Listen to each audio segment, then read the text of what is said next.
आज हम एक बड़े दिलचस्प केस की बात करने वाले हैं।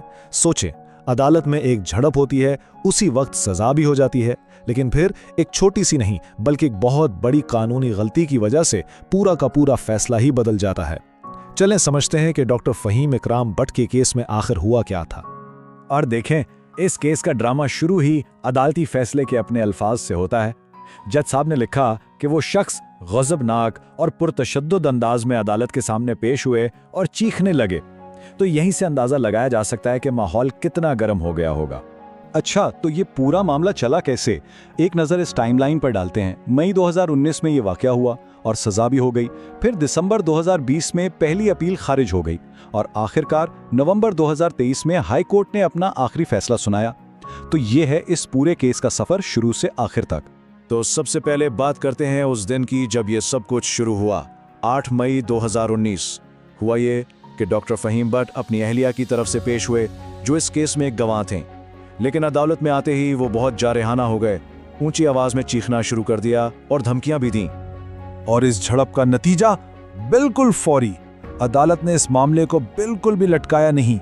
उसी वक्त उसी दिन पाकिस्तान पैनल कोर्ट की दफा 228 के तहत कार्रवाई शुरू की और फैसला भी सुना दिया। सजा क्या मिली? 3 दिन की कैद और साथ में 1500 रुपए जुर्माना। और सबसे बड़ी बात यह है कि यह सब कुछ एक ही दिन में हो गया। जिस दिन वाकया हुआ उसी दिन सजा भी सुना दी गई। मतलब अदालत ने बहुत तेजी दिखाई। जाहिर है डॉक्टर बट ने इस फैसले को चैलेंज किया। वो सेशन जज के पास गए, लेकिन उनकी अपील वहां से भी खारिज हो गई।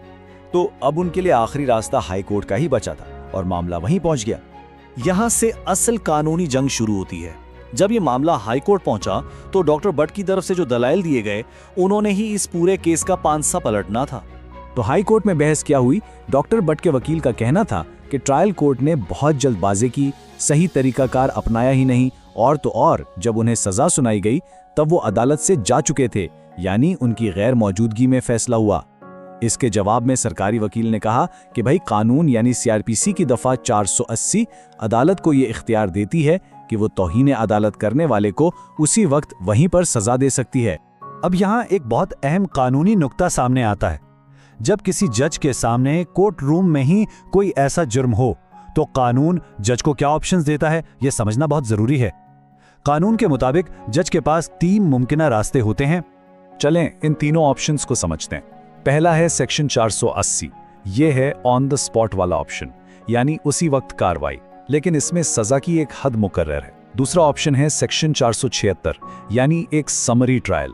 ये तब इस्तेमाल होता है जब मामला थोड़ा संगीन हो और ज्यादा सजा देनी मकसूद हो। और तीसरा ऑप्शन है सेक्शन 482, जिसमें जज साहब केस को खुद सुनने के बजाय किसी दूसरे मजिस्ट्रेट को भेज देते।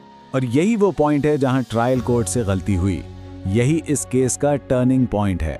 अदालत ने इन तीनों में से पहला रास्ता चुना, यानी सेक्शन 480 के तहत मौका पर ही कार्रवाई कर दी।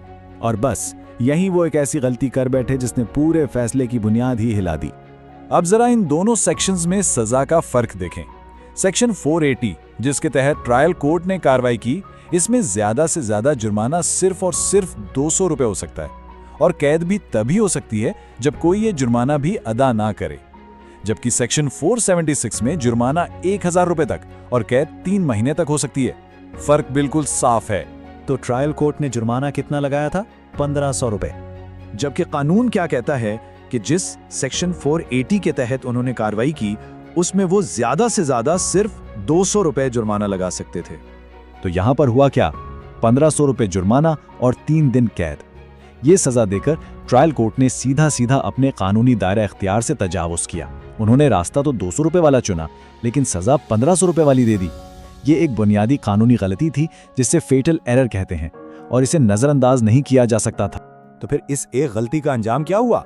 हाई कोर्ट ने उसी एक नुक्ते को बुनियाद बनाया और ट्रायल कोर्ट की दी हुई सजा को कौलअदम करार दे दिया। हाई कोर्ट ने अपने फैसले में बहुत वाज़ेह तौर पर लिखा कि यह कोई मामूली गलती नहीं थी। ट्रायल कोर्ट ने एक सरीहन गैर कानूनी काम किया है। सजा कानून में दी गई हद से बहुत ज्यादा थी, और ये ऐसी गलती नहीं जिसे बाद में ठीक किया जा सके, यानी ये क्यूरेबल नहीं थी।